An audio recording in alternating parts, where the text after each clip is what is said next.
আচ্ছা, তোমরা কে, কে ঘুড়ি ওড়াতে পারো বলো তো? আমি কিন্তু ঘুড়ি ওড়াতে পারি না। ঘুড়ি ওড়াতে পারি না তো কি হয়েছে? তাই বলে কি দেখতে যেতেও পারবো না? তা তো নয়। আজকে চলো তোমাদেরকে একটা ঘুড়ি ওড়ানোর মেলাতে নিয়ে যাই। না, কোনো কম্পিটিশন না, তবে একটা কাইট ফেস্টিভ্যাল। আর এই কাইট ফেস্টিভ্যালটা অর্গানাইজ করেছে গুজরাটি অ্যাসোসিয়েশন আমাদের এখানে। আর এখানে তো এখন গরম পড়ে গেছে, তো এখন সামারে দেখেছি বিভিন্ন ধরনের অ্যাসোসিয়েশনরা বিভিন্ন উইকেন্ডে বিভিন্ন এক্সাইটিং টাইপের ইভেন্টসগুলো অর্গানাইজ করে। তো আজকে সেরকমই একটা উইকেন্ড, আর এই উইকেন্ডে এই কাইট ফেস্টিভ্যালে আমরা আজকে চলে এসেছি। যখন ছোট ছিলাম তখন শুধু বিশ্বকর্মা পুজো না, অনেকের দেখতাম এরকম শনিবার রোববারেও ছাদে উঠে ঘুড়ি ওড়াতো। ঘুড়ি ওড়ানো দেখতে বেশ ভালোই লাগতো, নিজে ওড়াতে পারি না তো কি হয়েছে। কিন্তু এখন তো সেই ঘুড়ি ওড়ানোর চলটা প্রায় চলেই গেছে বলা যায়। শুধু একমাত্র বিশ্বকর্মা পুজোতেই বেশি দেখা যায়। তো আজকে যখন এই সুযোগটা পেলাম, কি করে হাতছাড়া করি বলো? গিয়ে দেখলাম বিভিন্ন ধরনের রঙিন ধরনের তোমার ঘুড়ি সবাই ওড়াচ্ছে, আর দেখে সত্যিই খুব ভালো লাগলো।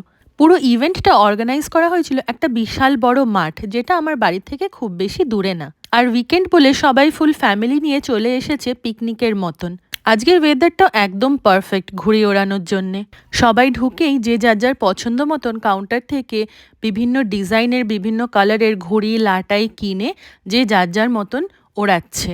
আর তার সাথে সাথে বাচ্চাদের জন্য inflatables, bubbles in the air, ice cream truck, বেশ অনেকগুলো জিনিস এখানে রাখা আছে বাচ্চাদের এনজয়মেন্টের জন্য।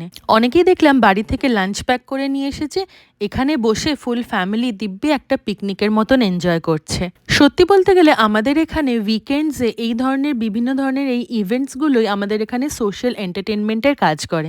আর বেশ ভালোও লাগে এগুলো অ্যাটেন্ড করতে, কারণ এগুলো অ্যাটেন্ড করলে অনেকের সাথে পরিচয় হয়, অনেক কিছু দেখা যায় এবং বেশ এনজয়ও হয়। আর যেহেতু এই ইভেন্টসগুলো খোলা মাঠে অর্গানাইজ করা হয়, তো ভিড় হলেও ভিড়টা ঠিক ভিড়ের মতন মনে হয় না। আর তারপর বড়দের জন্যেও চা, কফি, টুকটাক স্ন্যাক্স অনেক কিছু আইটেমই এখানে রাখা ছিল। তারপর ফুড ট্রাকস ছিল অনেকগুলো চাইনিজ আইটেমের।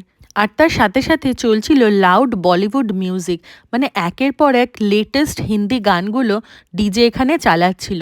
তো বুঝতেই পারছো কতটা ভালো লাগছিল। আমি বা আমার 3 বছরের ছেলে আমরা কেউই চকলেট পছন্দ করি না, তো আমরা দুজনেই আইসক্রিম ট্রাক থেকে দুটো স্ট্রবেরি আইসক্রিম নিজেদের জন্য নিয়ে নিলাম। আর এই পাবলিক ইভেন্টসগুলো টোটালি ফ্রি আর ওপেন টু অল হয়। তো চলো, আশা করি তোমাদেরও ভিডিওটা দেখে ভালো লাগলো। ওকে, বাই ফর